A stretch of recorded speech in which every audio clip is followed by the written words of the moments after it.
अलवर में गणेश चतुर्थी के पावन अवसर पर अलवर में पर्यावरण संरक्षण और स्वच्छता का अनूठा संदेश देखने को मिला। यूआईटी अलवर के भूमि अवाप्ति अधिकारी एवं आरएएस अधिकारी जितेंद्र सिंह नरूका ने प्राकृतिक गोबर से आकर्षक गणेश प्रतिमाएं तैयार कर पर्यावरण अनुकूल उत्सव मनाने की प्रेरणा दी।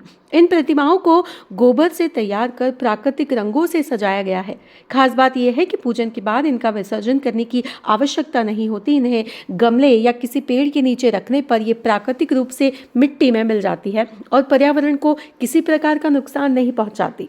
नरुका ने लोगों से अपील की कि इस गणेश चतुर्थी पर प्लास्टर ऑफ पेरिस की प्रतिमाओं के बजाय पर्यावरण अनुकूल गणेश प्रतिमाओं को अपनाएं, ताकि धार्मिक आस्था के साथ पर्यावरण संरक्षण का भी संदेश समाज तक पहुंचे। उन्होंने कहा कि गोबर से बनी गणेश प्रतिमाएं भारतीय संस्कृति, प्रकृति संरक्षण और सतत जीवन शैली का सुंदर उदाहरण है तथा स्वच्छ, हरित और प्रदूषण युक्त भारत के संकल्प को मजबूती प्रदान करती है। देखिए, आजकल जो गणेश चतुर्थी का त्योहार है पूरे देश में धूमधाम से मनाया जाता है और हमने अलवर में महसूस किया कि जैसे कि सुप्रीम कोर्ट और राज्य सरकार के भी निर्देश रहते हैं कि प्रतिमाओं के विसर्जन के दौरान अपनी जो जल राशियाँ हैं, झीलें हैं, नदियों में हैं, उनमें किसी प्रकार का प्रदूषण ना हो।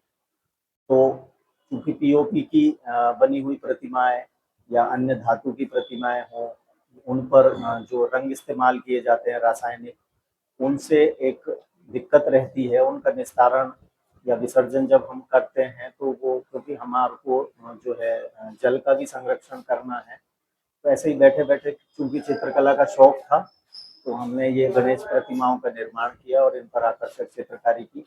मुख्य भावना ये है कि हम धर्म और विज्ञान का एक समन्वय प्रस्तुत करें, प्रकृति के साथ संस्कृति का मिलन हो और इन प्रतिमाओं को क्या है, विसर्जन करने की आवश्यकता नहीं है। इनको आप पूजन और जो भी अपनी धार्मिक आस्था और जो कार्यक्रम है उसको संपन्न करने के बाद में आप अपने घर में रखे हुए किसी छोटे गमले में, लॉन में या किसी सार्वजनिक पार्क में भी आप वृक्ष के नीचे रख सकते हैं।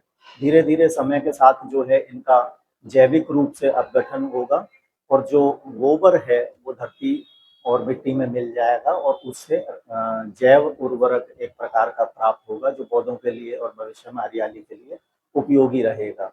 इसी सोच के साथ ये प्रतिमाएं हमने तैयार की। आने वाले दिनों में जैसे जन्माष्टमी का, दुर्गा पूजा का त्योहार, दिवाली, गोवर्धन, इस पर भी मेरा विचार है कि कुछ प्रतिमाएं तैयार करूं और आमजन में ये संदेश जाए कि जो है हमें अपनी धार्मिक आस्था के साथ अपने पर्यावरण का संरक्षण करते हुए, स्वच्छता के साथ समन्वय करते हुए अपने त्योहारों को मनाएं। हमारे चैनल को भी सब्सक्राइब करें, लाइक करें और शेयर करें।